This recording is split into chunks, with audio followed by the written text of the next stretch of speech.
अस्सलाम वालेकुम। तो पिछली क्लास में हमने डिस्कस कर लिया था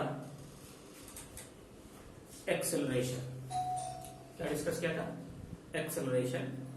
अब जो है इस क्लास में हम आगे डिस्कस करेंगे एक्सेलरेशन से आगे की बात, ठीक है ना। और आज का जो हेडिंग होगा हमारा वो होगा equation of motion by algebraic method, ठीक है। Equation of motion by algebraic method मतलब इक्वेशन ऑफ मोशन हम डिराइव करेंगे रिजल्ट को अलजेब्रिक मेथड के जरिए, ठीक है। और हालांकि 9th क्लास के एनसीईआरटी के हिसाब से देखें तो वहां पर क्या है, ग्राफिकल मेथड है। तो पहले हम अलजेब्रिकल मेथड से ग्राफ की तरफ जाएंगे, फिर जो है रिवर्स काम करेंगे कि ग्राफ से हम इक्वेशन निकालेंगे, ठीक है ना। तो प्रोसीड करते हैं। लेकिन equation of algebraic method by graphical method से पहले कुछ चीजें हैं जो हमें जानना चाहिए, ठीक है। तो अभी आप हेडिंग ये ना लिख करके जो नीचे लिख रहा हूं वो लिखे, ठीक है। पहले उस चीज को जब पढ़ लेंगे हम तब इधर वापस आ जाएंगे, ठीक है। तो पहली बात हम करते हैं किसकी, यूनिफॉर्म चेंज की। किसकी?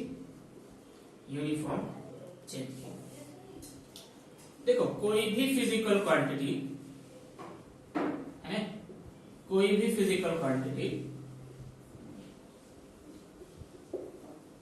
अगर, ठीक है ना, इक्वल अमाउंट में चेंज करता है इन इक्वल टाइम इंटरवल, हम उसे कहते हैं क्या कि उसका चेंज क्या है, यूनिफॉर्म है, ठीक है।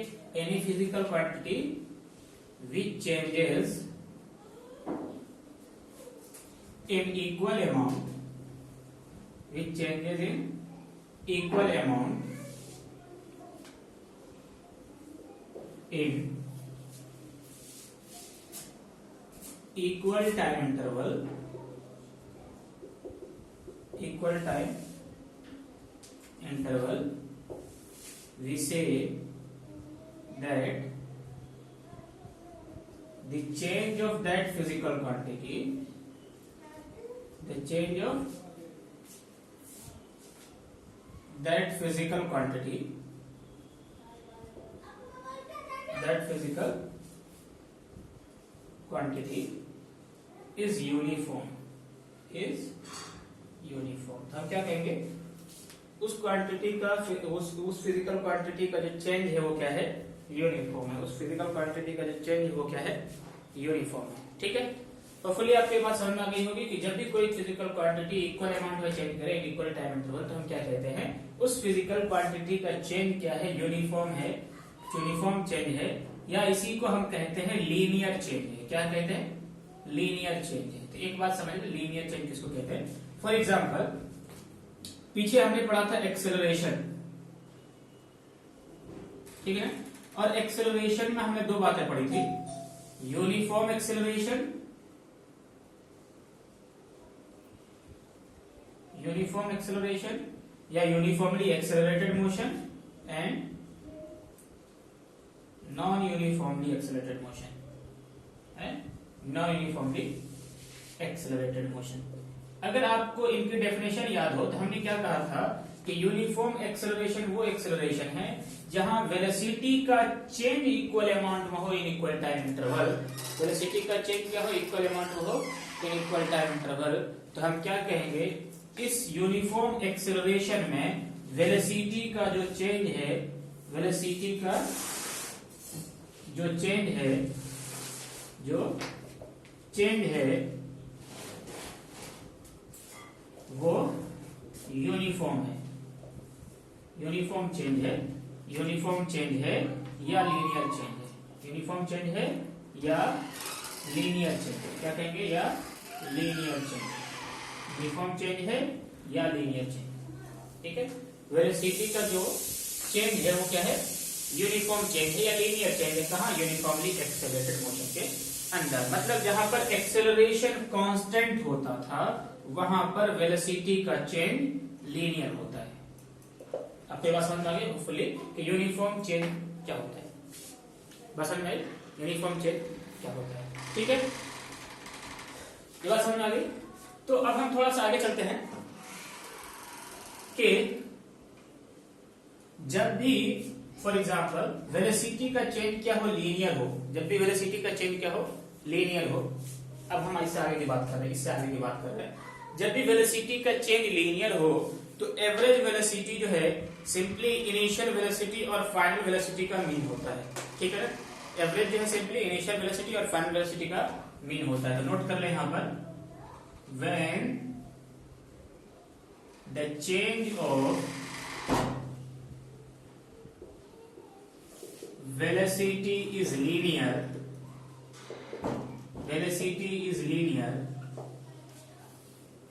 in that condition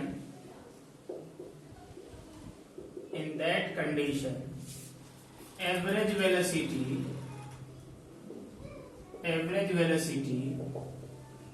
is only the arithmetic mean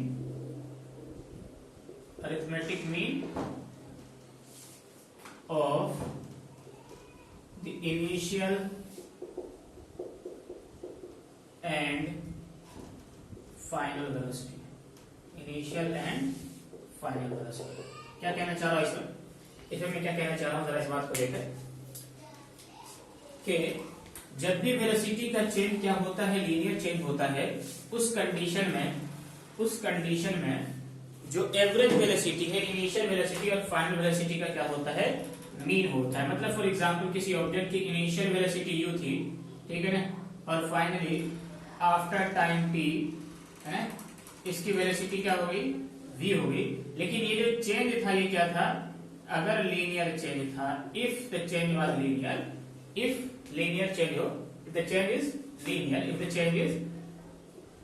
the change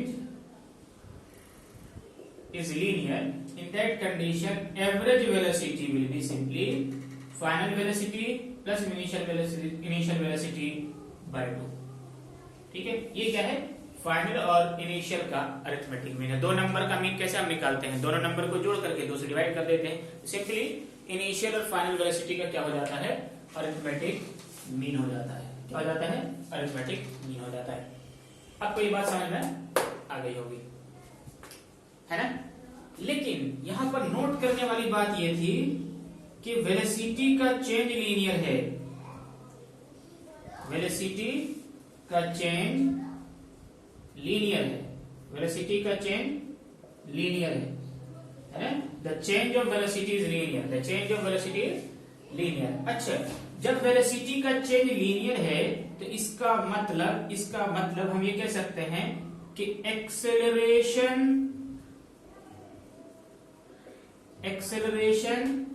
जब कांस्टेंट हो, when acceleration is constant,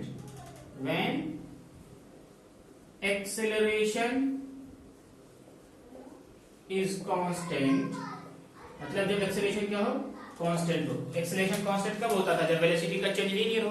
तो जब एक्सेलरेशन कांस्टेंट हो, when acceleration is constant, v average is v plus u by 2। Hopefully आपको ये बात समझ में आ गई होगी। इससे मैं क्या कहना चाह रहा था कि जब एक्सेलरेशन यूनिफॉर्मली एक्सेलरेटेड मोशन होता है, उस कंडीशन में एवरेज वेलोसिटी इनिशियल वेलोसिटी और फाइनल वेलोसिटी के मीन से आता है। उस कंडीशन में एवरेज वेलोसिटी इनिशियल वेलोसिटी और फाइनल वेलोसिटी के किससे आता है, मीन से हम क्या कर सकते हैं, कैलकुलेट कर सकते हैं। होपफुली आपको ये बात समझ में आ गई होगी, ठीक है। जो अगली बात हमें समझनी है कि डिस्प्लेसमेंट, ठीक है। देखिए हमने पढ़ा था एवरेज वेलोसिटी बराबर डिस्प्लेसमेंट यानी total displacement over total time taken. तो अब देखिए यहां पर हमें क्या पता चल रहा है, डिस्प्लेसमेंट, एस से हमने क्या डिस्प्लेसमेंट को, टी से टाइम को, मतलब ऐसे लिख लें, वी एवरेज बराबर डिस्प्लेसमेंट अपॉन टाइम। यहां से क्या आ जाएगा, डिस्प्लेसमेंट बराबर वी एवरेज इनटू टाइम। तो मतलब एवरेज वेलोसिटी को जब हम टाइम टेकन से मल्टीप्लाई करते हैं तो हमारे पास डिस्प्लेसमेंट आ जाता है। एवरेज वेलोसिटी को जब हम टाइम टेकन से मल्टीप्लाई करते हैं तो क्या आ जाता है, डिस्प्लेसमेंट आ जाता है। बात समझ में आ गई। तो ये बात है, एक तो ये बात कि डिस्प्लेसमेंट हम निकाल सकते हैं एवरेज वेलोसिटी को टाइम से मल्टीप्लाई करके, और एवरेज वेलोसिटी जो है v प्लस u बाय 2 होता है जब एक्सेलरेशन क्या हो, कांस्टेंट हो। जब एक्सेलरेशन क्या हो, कांस्टेंट हो। बात समझ में आई है? जब एक्सेलरेशन क्या हो? कांस्टेंट हो। होपफुली आपको ये बात समझ में आ गई होगी।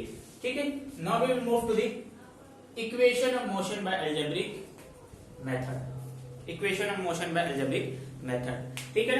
तो equation of motion by algebraic method proceed करने से पहले equation of motion by algebraic method, equation of motion जो है, इस इक्वेशन ऑफ मोशन को हम न्यूटन्स इक्वेशन ऑफ मोशन भी कहते हैं। न्यूटन्स इक्वेशन ऑफ मोशन भी कहते हैं। तो न्यूटन्स इक्वेशन ऑफ मोशन या simply equation of motion by algebraic method, हम उससे क्या करेंगे? डिराइव करेंगे।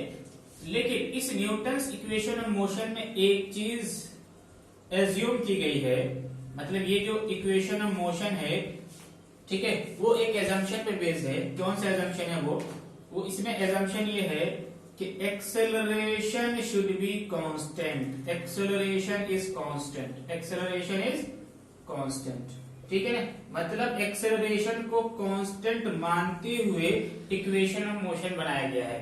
समझ में आई बात है कि नहीं? इसका मतलब क्या हुआ कि हम सिर्फ और सिर्फ यूनिफॉर्मली एक्सेलरेटेड मोशन के लिए इक्वेशन ऑफ मोशन अप्लाई कर सकते हैं।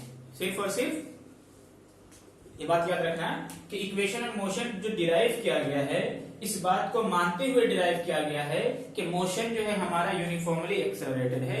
इसलिए इक्वेशन ऑफ मोशन सिर्फ उसी कंडीशन में वैलिड होगा जहां पर एक्सेलरेशन क्या हो? कांस्टेंट हो, यानी कि यूनिफॉर्मली एक्सेलरेटेड मोशन, यानी कि यूनिफॉर्मली एक्सेलरेटेड मोशन, ठीक है ना। एक्सेलरेशन इज कांस्टेंट, तो यहां पर क्या लिख रहे हैं? Equation of motion, equation of motion is valid only in case of equation of motion is valid only in case of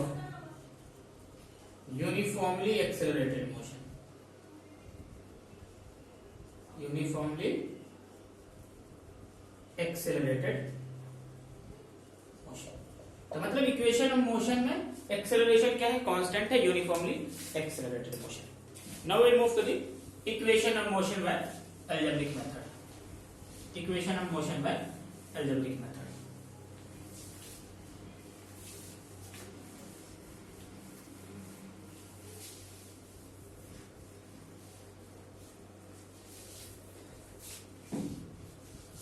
equation of motion by algebraic method.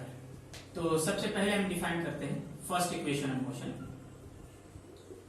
First equation of motion, इस equation of motion को हम ये भी कहते हैं position versus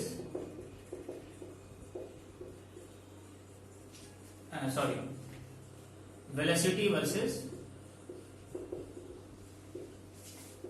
time relation. Velocity versus time relation, velocity versus time relation, ठीक है। देखो पहली इक्वेशन ऑफ मोशन जो वो आती है बाय डेफिनेशन,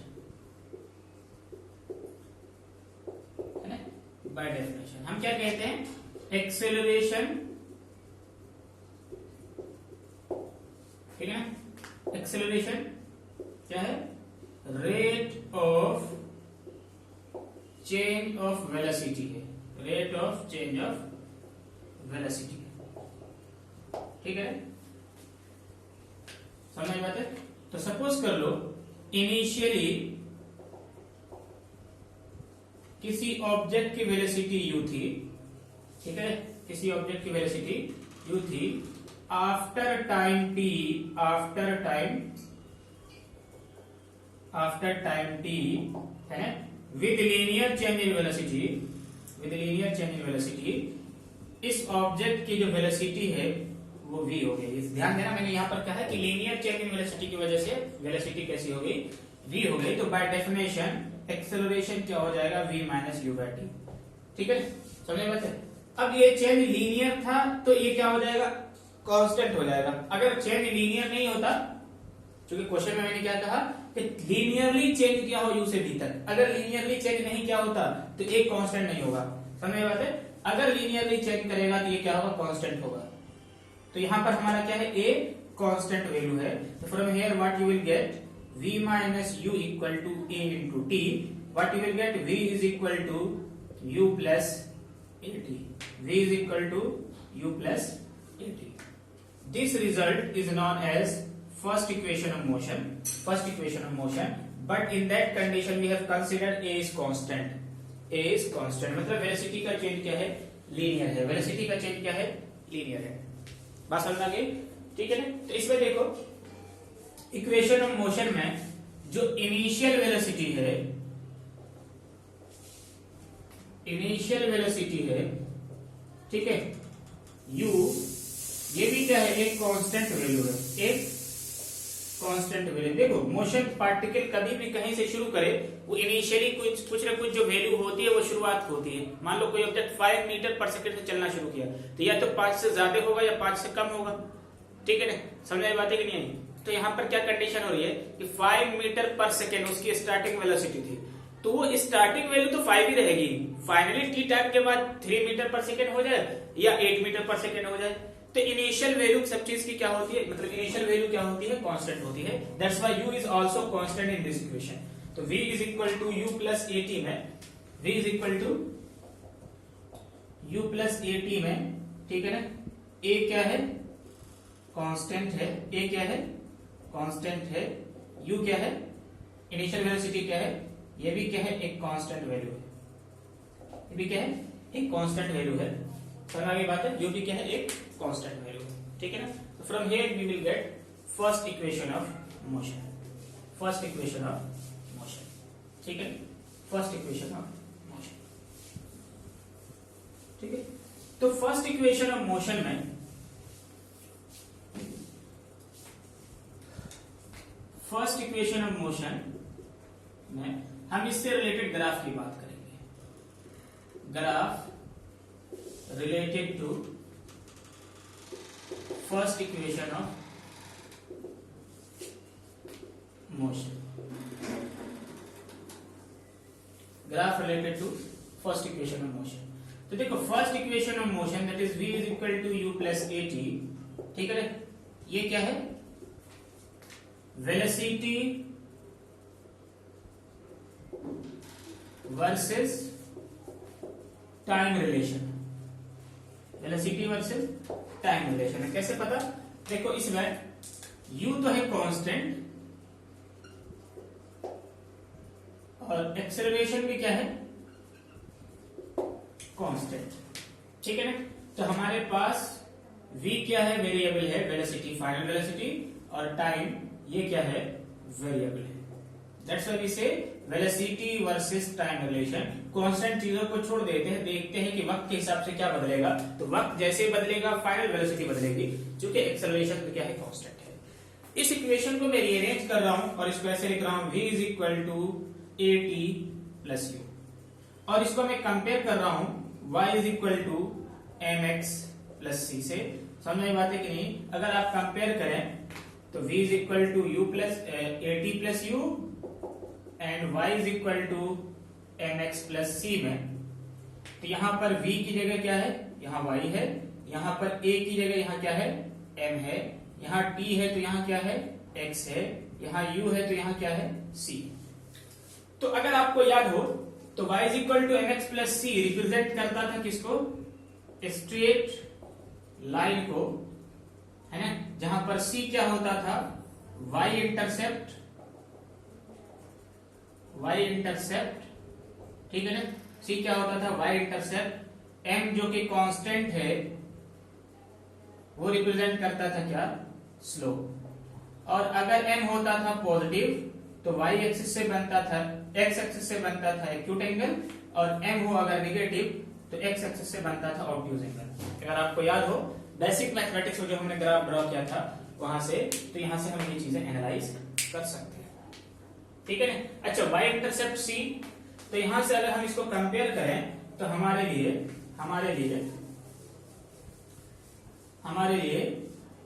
v क्या है? वेरिएबल है, वेरीफाइड वेरिएबल. तो a क्या होगा? हमारा स्लोप होगा. a क्या होगा? हमारा स्लोप होगा. तो इसलिए हम नोट कर लेते हैं यहां से क्या कि वेलोसिटी वर्सेस टाइम ग्राफ इसको अगर हम इसे कंपेयर करें तो m की जगह है, तो velocity versus time graph slope gives acceleration, velocity versus time graph slope gives acceleration. जो दूसरी बात नोट करने वाली, आप नोट करते रहा करें नोट्स, क्योंकि दोबारा से आप वीडियो नहीं देख पाएंगे, इतनी आपके पास फुर्सत नहीं रहेगी, इसलिए नोट्स करते रहे। ठीक है, आपको एमयू के 11th एंट्रेंस हो या किसी भी यूनिवर्सिटी के 11th एंट्रेंस हो या एनटीएससी वगैरह के एग्जाम हो, उसमें आपको बहुत काम आएगा ये। ठीक है, दूसरी बात, v is equal to at plus u या v is equal to u plus at है ना, gives straight line for uniformly accelerated motion, मतलब जब a कांस्टेंट है, मतलब क्या है, when a is constant, जब a कांस्टेंट है तब ये स्ट्रेट लाइन लेगा, और जब a कांस्टेंट होता है तो क्या कहते हैं, यूनिफॉर्मली एक्सेलरेटेड मोशन कहते हैं। समझ बात है, क्या कहते हैं उसको, यूनिफॉर्मली एक्सेलरेटेड मोशन कहते हैं। समझ आ गई बात है। तो अब हम जरा सा इनके ग्राफ की बात कर लें। ठीक है, थोड़ा सा हम इसके ग्राफ की बात कर लें, फिर हम आगे की तरफ प्रोसीड करेंगे,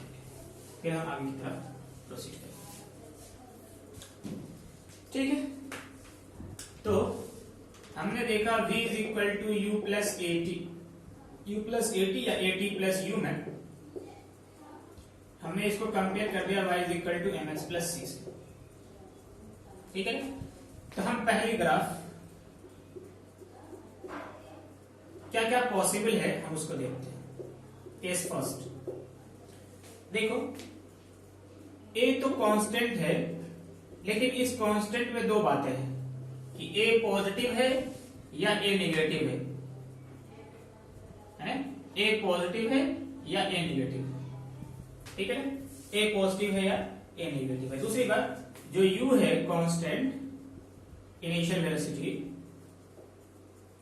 है ना। अच्छा, इसमें एक बात और ले लें, या a जीरो है।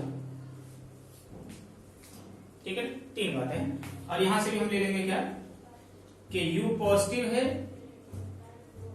u जीरो है या u नेगेटिव है। ठीक है, समझ बात है कि नहीं। अब देखो हमारे पास कितने ग्राफ बनेंगे, a पॉजिटिव के साथ u पॉजिटिव, a पॉजिटिव के साथ u जीरो, a पॉजिटिव के साथ u नेगेटिव। ठीक है, अब ऐसे ही इन सब के साथ तो हमारे पास बारी बारी 3 3 2 6 3 3 9, मतलब 9 ग्राफ हो जाएंगे। समझ बात है कि नहीं। तो केस फर्स्ट हम कंसिडर करेंगे, सॉरी यहां से केस फर्स्ट कंसिडर करें, तो इसी के हिसाब से हमारे पास केस फर्स्ट आ जाएगा क्या। ठीक है, कि एक्सेलरेशन अगर पॉजिटिव हुआ और इनिशियल वेलोसिटी क्या हुआ, वो भी पॉजिटिव हुआ। ठीक है, तो देखो इस कंडीशन में हमारा ग्राफ क्या आएगा। ठीक है, तो यहां पर है वेलोसिटी और यहां पर है टाइम। एक्सेलरेशन पॉजिटिव मतलब एक्यूट एंगल, u पॉजिटिव मतलब y इंटरसेप्ट पॉजिटिव, तो मतलब ऊपर कहीं पर u होगा y intercept, that result is how much u, यहां पर क्या होगा u लिखा हुआ होगा। और चूंकि a पॉजिटिव है तो स्लोप पॉजिटिव है, और स्लोप पॉजिटिव है तो मतलब क्या बनाएगा, एक्यूट एंगल बनाएगा। तो मतलब in that condition the graph will look like this. इसी चीज को हम सिर्फ और सिर्फ फर्स्ट क्वाड्रेंट के अंदर ऐसा रिप्रेजेंट करते हैं। मतलब इन सब पार्टों को रिमूव कर दो, दैट विल बिकम u, इधर होगा कहीं फाइनल वेलोसिटी, इधर कहीं होगा टाइम। ठीक है, तो a पॉजिटिव मतलब एक्सेलरेशन पॉजिटिव है, इनिशियल वेलोसिटी जीरो नहीं है, इनिशियल वेलोसिटी सम u है। ठीक है, तो y इंटरसेप्ट बताता है क्या, इनिशियल वेलोसिटी। इस बात को आप लिख लें कि y इंटरसेप्ट बताता है वेलोसिटी वर्सेस टाइम ग्राफ का क्या, इनिशियल वेलोसिटी। दूसरी बात, ये स्ट्रेट लाइन आ रहा है किस केस में, इक्वेशन ऑफ मोशन को जब हम मान रहे हैं। इक्वेशन ऑफ मोशन को मानने का मतलब हम ये मानकर चल रहे हैं कि वेलोसिटी का चेंज क्या है, लीनियर है, यानी एक्सेलरेशन कांस्टेंट है। ठीक है ना, किस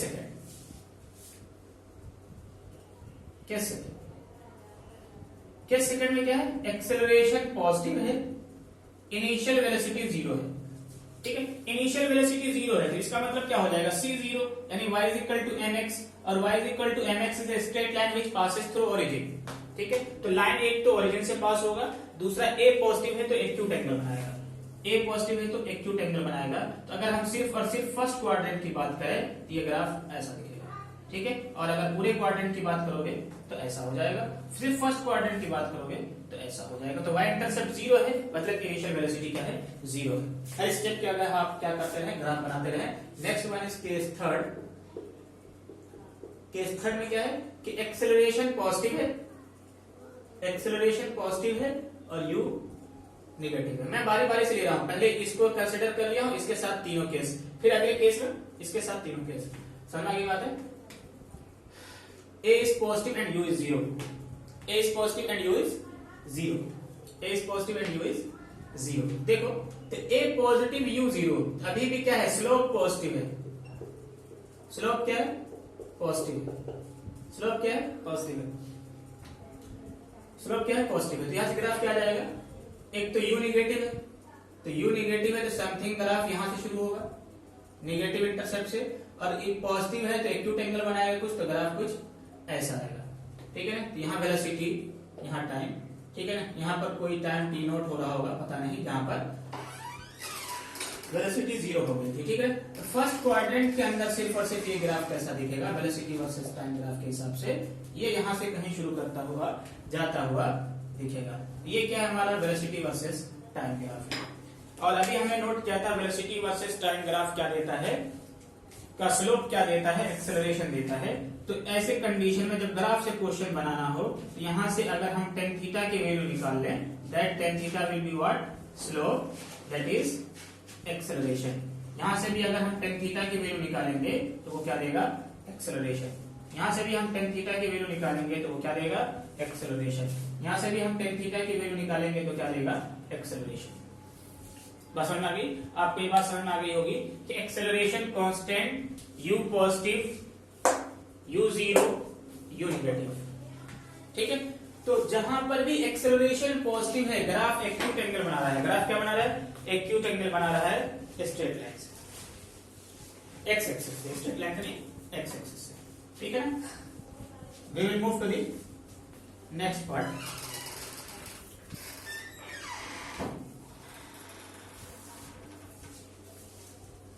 We'll move to the next part। ठीक है, तो अब हम बात करेंगे जब a क्या है हमारे पास 0 है, a 0 है। ठीक है, तो अब देखो केस सेकंड जो है, मतलब केस थर्ड का, फोर्थ पहले इसको, केस फोर्थ। अब देखिए v is equal to u plus at में अगर एक्सेलरेशन 0 हुआ, ठीक है ना, समझ बात है कि नहीं, एक्सेलरेशन 0 हुआ तो हमेशा के लिए देखो v जो है u के बराबर हो जाएगा। ठीक है, मतलब वक्त के हिसाब से, टाइम के हिसाब से, according to time, according to time, according to time, velocity is not changing, velocity is not changing, velocity is not changing. और जब वेलोसिटी चेंज नहीं हो रहा तो ये यूनिफॉर्मली एक्सेलरेटेड मोशन के साथ साथ, ठीक है, के साथ साथ यूनिफॉर्म मोशन हो जाएगा। क्या हो जाएगा, यूनिफॉर्म मोशन हो जाएगा। मतलब एक ऐसा एक्सेलरेटेड मोशन है जहां पर एक्सेलरेशन 0 है, ठीक है ना, तो उस केस में क्या हो जाता था, मोशन यूनिफॉर्म हो जाता था। इसलिए मोशन क्या हो जाएगा, यूनिफॉर्म हो जाएगा, मतलब एक्सेलरेशन क्या होगा, 0 होगा। ठीक है, तो एक्सेलरेशन 0 तीन केस में है, a0, u positive, a0, u0, a0, u negative. ठीक है, a0, u नेगेटिव। समझ में बात है कि a0, u नेगेटिव। तो केस फोर्थ के पहले ग्राफ की बात करें, केस 4 के, इस बात को पहले आप नोट कर लें, इस बात को पहले आप नोट कर लें और फिर केस 4 शुरू करें। केस 4 शुरू करते हैं हम क्या, इसको आप नोट कर ले पहले, फिर केस 4 शुरू करें तो ज्यादा बेटर होगा। Case 4, case 5, case 6, case 4, case 5, case 6, उन तीनों में ये बात अप्लाई होंगी। केस 4, केस 5, केस 6, इन तीनों में ये बात अप्लाई होंगी। ठीक है, तो इनको जरा नोट कर लें। ठीक है, तो a0, u positive, a0, u positive, यानी एक्सेलरेशन 0 है और एक्सेलरेशन 0 है और u क्या है, पॉजिटिव है। एक्सेलरेशन 0 है यानी स्लोप 0 है, यानी कि कुछ ऐसा ग्राफ है v is equal to U, यानी मतलब u तो क्या है, कांस्टेंट है, मतलब y is equal to k के जैसा कुछ ग्राफ है। y is equal to k is a line parallel to x axis. तो अगर मैं यहाँ पर टाइम ले लूं और यहाँ पर वेलोसिटी ले लूं तो वेलोसिटी वर्सेस टाइम ग्राफ क्या आएगा, स्ट्रेट लाइन आएगा, और ये वैल्यू क्या होगी, u के बराबर होगी। तो ये क्या रिप्रेजेंट कर रहा है, यूनिफॉर्म मोशन को। किसको रिप्रेजेंट कर रहा है, यूनिफॉर्म मोशन को, ठीक है ना। तो line parallel to time axis in velocity versus time graph represent uniform motion, बस हमें ये यूनिफॉर्म मोशन। केस फिफ्थ, ठीक है ना। यहां पर एक बात लिख लेना, line parallel to time axis in velocity versus time graph represent uniform motion. लिख लेना, इस बात को लिख लो, मैं रिपीट कर दे रहा हूं। Line parallel to time axis in velocity versus time graph represent uniform motion, ठीक है। Next thing is acceleration is 0 and u is also 0। अब देखो जैसे ये 0 हो जाएगा तो v is equal to you plus at से v भी क्या हो जाएगा, 0, मतलब वेलोसिटी 0 है। वक्त के हिसाब से वेलोसिटी बढ़ ही नहीं रही और वो भी क्या है, 0 है। इसका मतलब क्या है, बॉडी रेस्ट में है। बॉडी किस में है, रेस्ट में है। तो इसका ग्राफ कैसा आ जाएगा, वेलोसिटी वर्सेस टाइम ग्राफ के हिसाब से, ठीक है ना। मतलब y is equal to 0, y is equal to 0 के जैसा है। जैसे y is equal to k था यहाँ पर, यहाँ क्या आ जाएगा, y is equal to 0 and y equal to 0 किसको रिप्रेजेंट करता था, x एक्सिस को। सिमिलरली v इक्वल टू 0 किसको रिप्रेजेंट करेगा, सिंपली टाइम एक्सिस को। वक्त बढ़ रहा है, वेलोसिटी 0 है। समझ में आई बात है कि नहीं आई। तो वेलोसिटी वर्सेस टाइम ग्राफ में अगर लाइन कोइंसाइड कर रहा है टाइम एक्सिस को, उस कंडीशन में वो रिप्रेजेंट कर रहा है एक्चुअली रेस्ट को। एक्चुअली वो किसको रिप्रेजेंट कर रहा है, रेस्ट को रिप्रेजेंट कर रहा है। ये बात लिख ले, समझ में आई बात है कि नहीं आई, ठीक है ना। वो इसको क्या कर रहे, रेस्ट को रिप्रेजेंट कर रहा है। Now comes to the case 6। जब एक्सेलरेशन क्या है, 0 है और u क्या है, v क्या है हमारा, u क्या है, नेगेटिव है।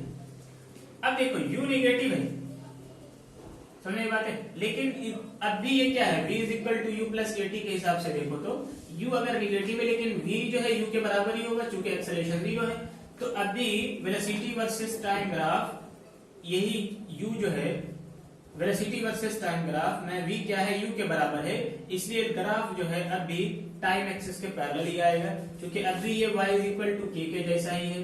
तो ग्राफ तो टाइम एक्सिस के पैरेलल ही आएगा। जैसे यहाँ y is equal to k, line parallel to x axis होता था, तो x नेगेटिव होता था तो नीचे से, x पॉजिटिव होता था तो ऊपर से, ठीक है ना। बात समझ में आई। अगर आपको ये परेशानी हो रही है बात समझने में, तो सबसे पहली बात जो ग्राफ हमने बेसिक मैथमेटिक्स में पढ़ाया था उसको जाकर रिवाइज कर लो, तब ये बात अच्छे से तुम्हारी समझ में आएगी। बात समझ में आई, ठीक है।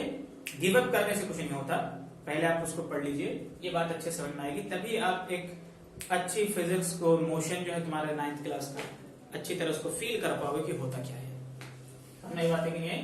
तो यहाँ पर क्या है, u है। समझ में बात है कि नहीं। तो इस तरह से ये बातें हो जाएंगी कवर, ठीक है।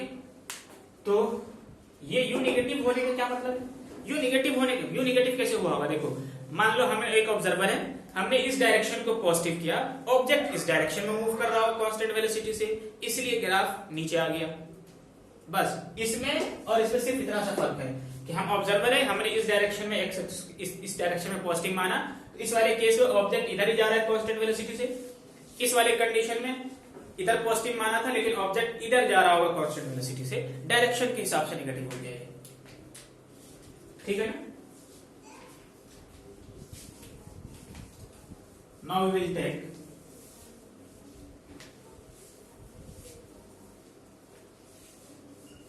the 7th, 8th and 9th case. Case 7।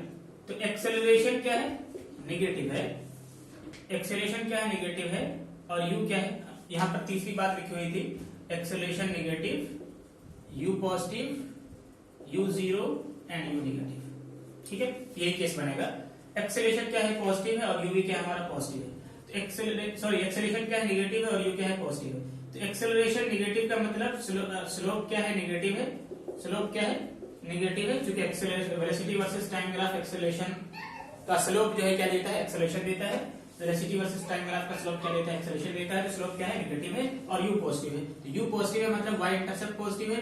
तो velocity versus time graph, velocity versus time graph में तो एक्सेलरेशन तो नेगेटिव है लेकिन यू क्या है, पॉजिटिव है। तो कुछ इस तरह से ग्राफ होगा। अब चूंकि एक्सेलरेशन नेगेटिव है तो हम ये भी कह सकते हैं कि ये रिटार्डेशन का ग्राफ है। किसका ग्राफ है, रिटार्डेशन का ग्राफ है। ठीक है, किसका ग्राफ है, रिटार्डेशन का ग्राफ है। बस समझ आ गई। ये आएगा वेलोसिटी वर्सेस टाइम ग्राफ। ये आगे चल करके ये देखो ऑब्ट्यूज एंगल बना लेगा। यहां पर भी tan थीटा की वैल्यू हमें क्या देगा, स्लोप देगा, and that slope is what, acceleration. Case 8, acceleration is negative, u is 0। ठीक है, अब देखो y is equal to mx plus c में u अगर 0 होता, c अगर 0 होता था तो लाइन ओरिजिन से पास होता था। तो ये लाइन भी ग्राफ भी अब ओरिजिन से पास होगा, लेकिन फर्क ये होगा कि चूंकि u नेगेटिव है, चूंकि स्लोप नेगेटिव है, स्लोप नेगेटिव का मतलब एक्सेलरेशन नेगेटिव है, तो ग्राफ ऑब्ट्यूज एंगल भी बनाएगा एक्स एक्सिस से, तो कुछ ऐसा दिखेगा। समझ में बात है। तो सिर्फ और सिर्फ अगर इतने से पोर्शन की बात करें तो कुछ ऐसा ग्राफ देगा। This is also the case of retardation. ठीक है, केस ओहो सॉरी हमने गलती कर दी, u 0 है। ठीक है सॉरी, ठीक है। केस 9, ठीक है, case 9, acceleration is negative, u is negative. Acceleration is negative, u is negative, मतलब स्लोप अभी क्या होगा, नेगेटिव है, यानी ग्राफ एक्स एक्सिस से यानी टाइम एक्सिस से ऑब्ट्यूज एंगल बनाएगा, और u क्या है, नेगेटिव है। u नेगेटिव होने का मतलब इंटरसेप्ट भी क्या है, नेगेटिव है। तो ग्राफ जो है इस बार वेलोसिटी वर्सेस टाइम ग्राफ कैसा आ जाएगा, वेलोसिटी वर्सेस टाइम ग्राफ कैसा आ जाएगा, यहां से कहीं आ जाएगा जो जहां पे u नेगेटिव से शुरू हो रहा होगा। समझ ये बात है। तो इन सारे केसेस में u नेगेटिव है तो हम ये कह सकते हैं कि ये रिटार्डेशन का ग्राफ है, ये रिटार्डेशन का ग्राफ है। तो समझ में आई बात है। तो वेलोसिटी वर्सेस टाइम ग्राफ में रेस्ट कैसा दिखेगा, वेलोसिटी वर्सेस टाइम ग्राफ में यूनिफॉर्म मोशन कैसा दिखेगा। ठीक है ना। जब एक्सेलरेशन पॉजिटिव होगा तब कैसा दिखेगा, एक्सेलरेशन नेगेटिव होगा तब कैसा दिखेगा, ये हमने पढ़ लिया फर्स्ट इक्वेशन ऑफ मोशन से, फर्स्ट इक्वेशन ऑफ मोशन से। क्योंकि अब टाइम कम है तो मैं बाकी के जो दो इक्वेशन है मैं उसको सिर्फ अलजेब्रिक मेथड से इस क्लास में सिर्फ ड्राइव कर दूंगा। उसकी जो सेकंड इक्वेशन है उसके ग्राफ हम अगले लेक्चर के अंदर देखेंगे। तो मैं सिर्फ बाकी की जो दो इक्वेशन है उसको आगे के लिए सिर्फ अलजेब्रिक मेथड से मैं ड्राइव कर दे रहा हूं। ठीक है ना। तो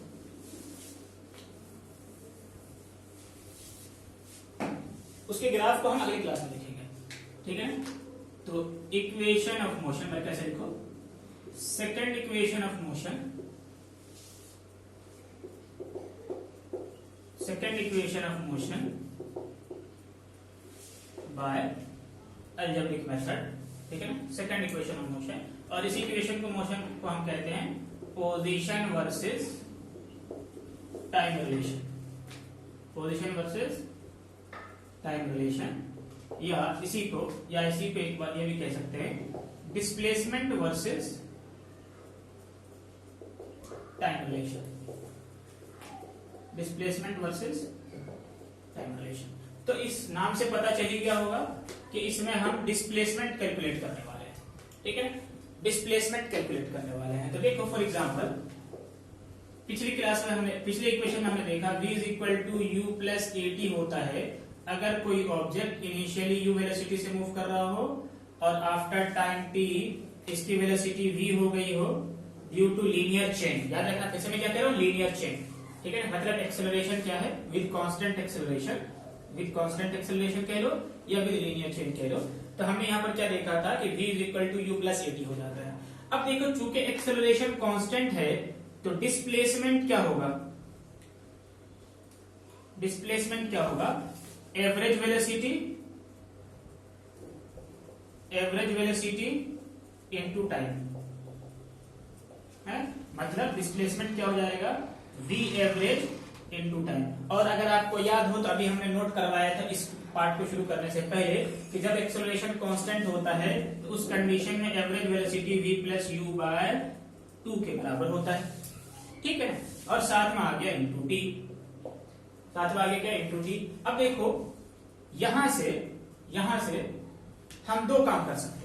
तो पहले मैं इक्वेशन को एलिमिनेट करूंगा, इस v को हम u प्लस एटी से रिप्लेस कर सकते हैं क्या, v को u प्लस एटी से रिप्लेस कर सकते हैं from first equation of motion, ठीक है ना।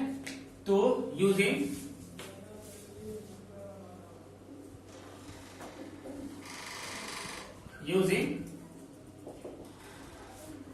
first equation of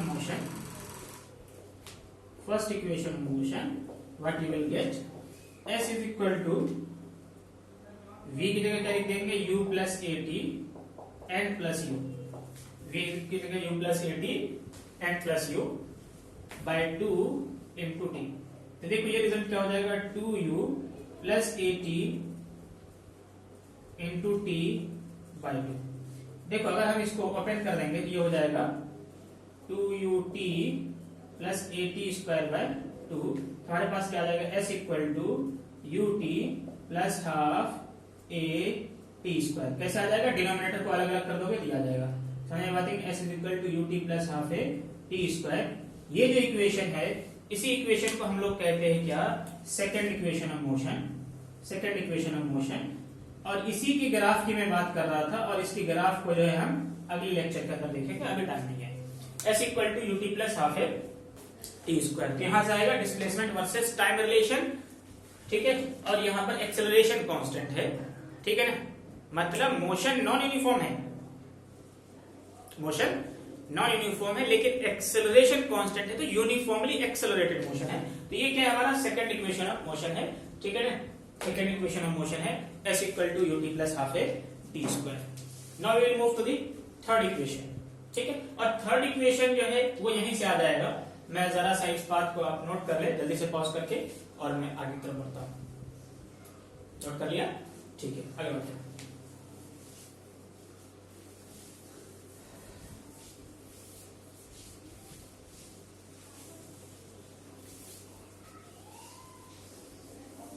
बिल्कुल इसी स्टेप से हम इसको क्या करेंगे, डिराइव करेंगे। थर्ड इक्वेशन ऑफ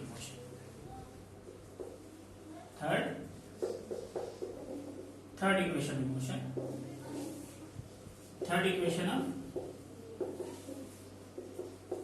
मोशन, या इसी को हम कहते हैं वेलोसिटी वर्सेस पोजीशन रिलेशन,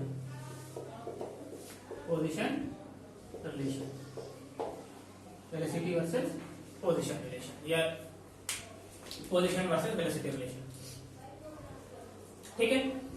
तो देखो फर्स्ट इक्वेशन में हमने कहा कि v जो है u प्लस एटी के बराबर है। सारी बातें वही है कि ऑब्जेक्ट इनिशियल वेलोसिटी u पे था, u से मूव कर रहा था, after time t initial velocity की चेंज की वजह से फाइनल वेलोसिटी उसकी v हो गई।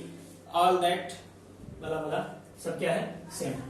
v is equal to u plus a t है। और अभी हमने देखा डिस्प्लेसमेंट क्या होता है, v एवरेज इनटू टाइम। तो डिस्प्लेसमेंट वर्सेस क्या चाहिए, पोजीशन चाहिए। तो v एवरेज पे क्या हो जाएगा, v प्लस यू बाई 2, मतलब चूंकि वेलोसिटी का चेंज लीनियर है, एक्सेलरेशन कांस्टेंट है, तो एवरेज वेलोसिटी ऐसे निकाल सकते हैं इनटू टाइम। इस बार हम क्या करेंगे, चूंकि टाइम रिलेशन नहीं है ये, तो हम फर्स्ट इक्वेशन की मदद से टाइम को एलिमिनेट करेंगे। तो यहां से अगर आप देखें तो क्या लिख सकते हैं, v minus u by a is equal to t. तो इसको यहां पर अगर हम पुट कर दें क्या हो जाएगा, v minus u by a. तो अगर ऊपर देखें तो क्या, v plus u into v minus u, that will give you v square minus u square by 2a। यहां से क्या आ जाएगा, v square minus u square equal to 2as, that is v square equal to u square plus 2as। इसी equation को हम लोग कहते हैं थर्ड इक्वेशन ऑफ मोशन, ठीक है ना, समझ बात है। लेकिन ये equation of motion, velocity, acceleration, displacement, इसके रिलेशन है जो कि क्या है, वेक्टर क्वांटिटी है। इसीलिए इसमें एक्सेलरेशन, डिस्प्लेसमेंट, वेलोसिटी जब भी पुट करेंगे हम साइन ऑफ कन्वेंशन के हिसाब से पुट करेंगे, ठीक है। वो हम देख लेंगे जब हम क्वेश्चन लगाना शुरू करेंगे। तो अगली क्लास में मैं शुरू करूंगा सेकंड इक्वेशन ऑफ मोशन के ग्राफ से, ठीक है ना, समझ में बात है। फिर उसके बाद हम हो सकता है कुछ क्वेश्चन को करेंगे, डील करेंगे, फिर जो है इसका रिवर्स काम करेंगे, इक्वेशन ऑफ मोशन को ग्राफ से ड्राइव करेंगे, जो कि तुम्हारे एनसीईआरटी में है और अक्सर एग्जामिनेशन के अंदर पूछे जाते हैं। Thank you, will meet in the next class.